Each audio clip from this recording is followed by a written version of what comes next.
Hi everyone, the Joyful Yogini here. It's time for your weekly reading. Today I pulled cards from my Oracle of Unicorns deck.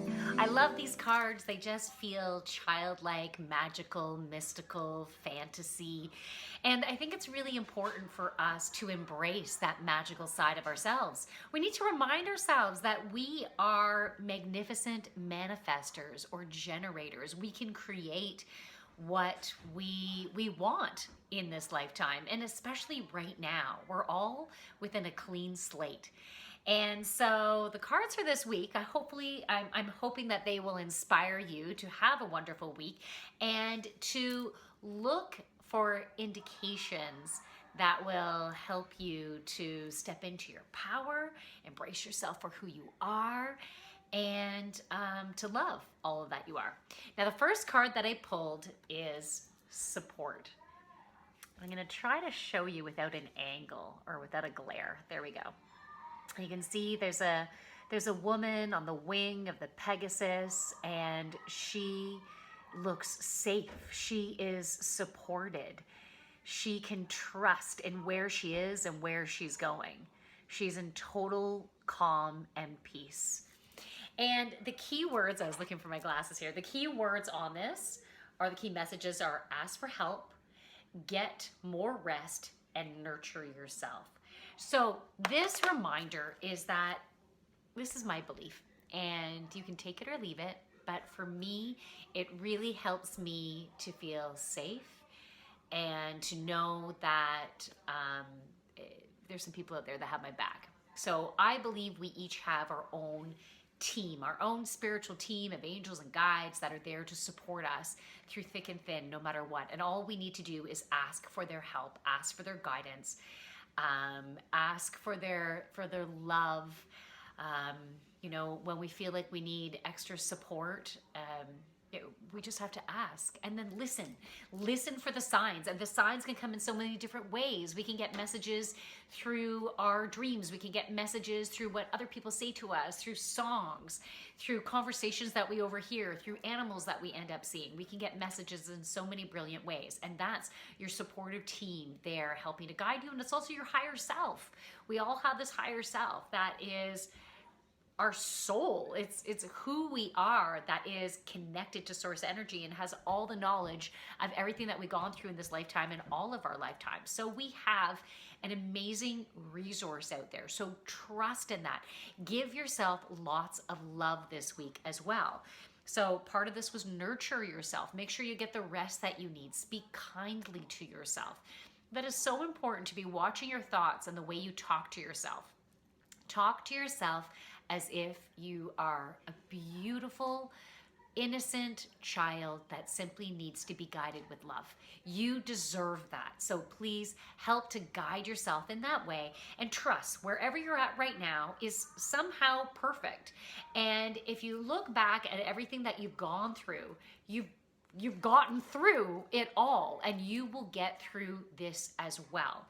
And things are going to get lighter and easier, providing that you are embracing and loving yourself and focusing on what you want to create in your life, focusing on the positives in your life, not focusing on what's not working. Focus on what is working and what you're excited about creating.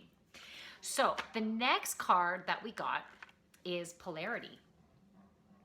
And for me, this is perfect. This is such a perfect card to come up. We need to love all of ourselves: the light, the dark, the peace, the angelic, the naughty, the kinky, right? We need to embrace all of ourselves. Looking for the glasses again.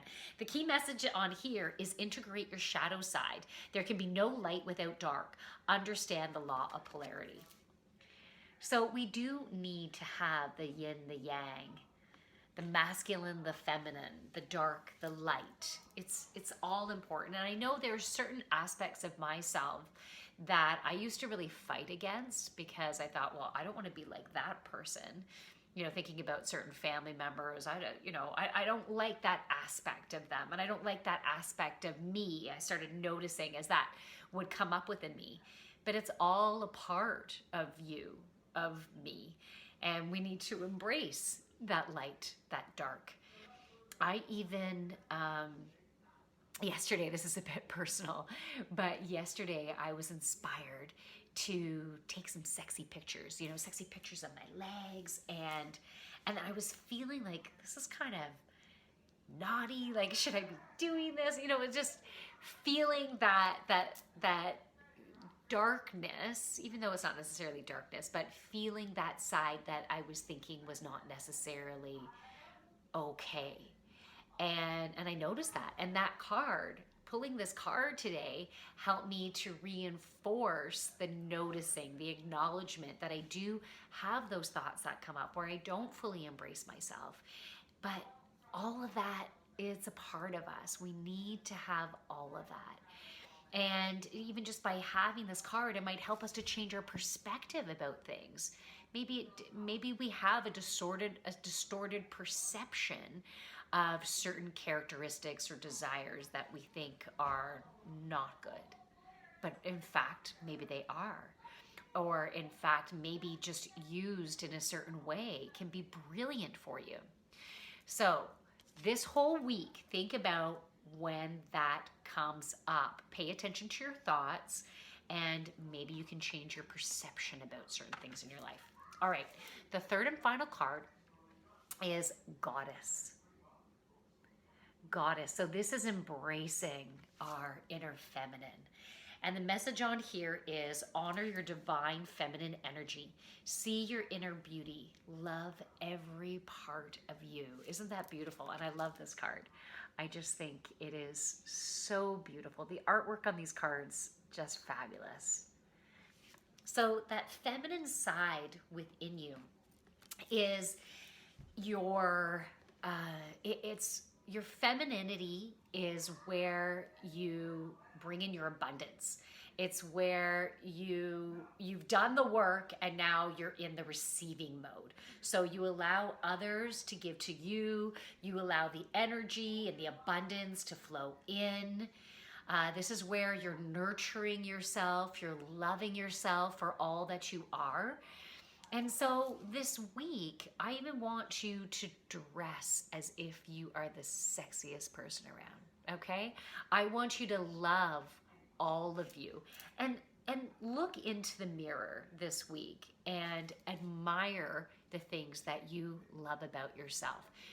Physically, mentally, emotionally, spiritually, all of you. And say nice and kind things to yourself. Find ways to bring out that God or goddess within you. And I'm saying God or goddess just because it doesn't matter if you relate to being male or female, but just we all have a feminine and masculine energy within us. So it's about embracing that soft side. The emotional, the nurturing, the gentle, the compassionate, and that sexy side. And when you embrace that, you're also helping to bring in the abundance, because the feminine is about receiving. And abundance is part of your second chakra. Oh, there's a chickadee at the window. I love it.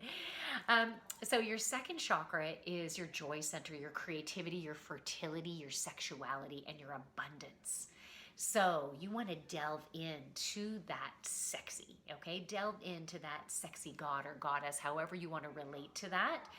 And that will help you to receive even more beautiful abundance into your life. So see how this resonates as the week goes on. Maybe even watch this one more time or take notes so you can relate to it. So it's the polarity and embracing all of you. It's that inner feminine and that remembering that you are supported and you do have that team and you can feel safe where you're at right now, because for some reason it's all in divine alignment. So throughout the month of May, I do have some complimentary yoga classes and meditations. You can check out my website, thejoyfulyogini.ca. thejoyfulyogini.ca. And if you go into the yoga section, you can see all the classes that are available, and you can sign up for which ones you want. So I hope to see you at some of those classes. From my light to your light, have a fabulous rest of your week. Namaste. Bye, everyone.